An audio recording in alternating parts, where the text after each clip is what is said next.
పనస బుట్టలు తయారు చేస్తున్నామండి ఫ్రెండ్స్. ఈరోజు అనుకోకుండా అలా బయటికి వెళ్ళాము, అక్కడ పనస చెట్టు కనిపించింది. ఒకసారి కొన్ని పనసాకులు కోసుకొని వచ్చాము, పనస బుట్టలు చేసుకొని నైట్ పనస బుట్టల్లో ఇడ్లీ చేసుకుందామని తీసుకొని వచ్చాము. ఒకసారి చూడండి పనస బుట్ట అసలు ఎలా కట్టుకోవాలనేది చూడండి. ముందు 2 ఆకులు తీసుకొని అది ఒకదాని మీద ఒకటి పుల్లతో గుచ్చుకోవాలి, సన్నటి పుల్లలు తీసుకోవాలి.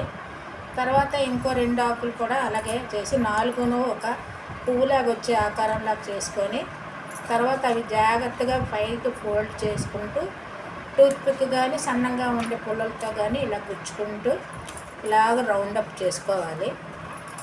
ఈ విధంగా రౌండప్ చేయాలి. చూడండి, ఒకసారి చూడండి, చూపిస్తున్నాను. అది ఆ విధంగా అలా చేసుకొని టూత్పిక్ కానీ లేదా సన్నంగా ఉండే పుల్ల కానీ ఏదన్నా గుచ్చుకొని ఈ విధంగా చేసుకుంటే మనకి పనస పుట్ట తయారవుతుందన్నమాట.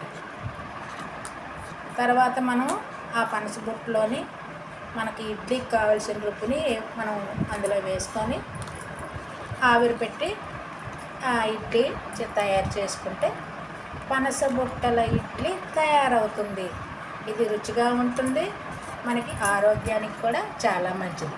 పూర్తిగా తయారు చేసిన పనస బుట్టలు ఈ విధంగా వస్తాయన్నమాట. మనం ఈ విధంగా వచ్చిన దాంట్లోనే ఇడ్లీ పెట్టుకొని మనం చక్కగా తింటే ఆరోగ్యానికి ఎంతో మంచిది. Thank you friends.